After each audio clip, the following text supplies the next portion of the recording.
হোসেন তোমার কিছু করে না সাপে? হ্যাঁ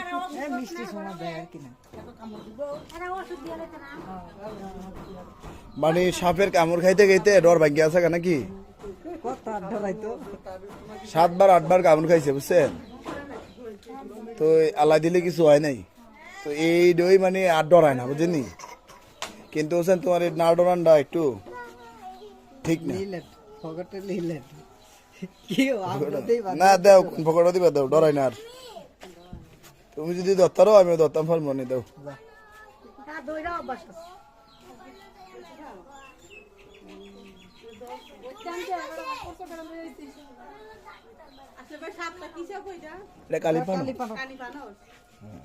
মারা ছিল কালা বাপটা বাপটা বাপটা ধলা বাপটা ধলা ছিল হ্যাঁ মারা কালা বাপটা তোমার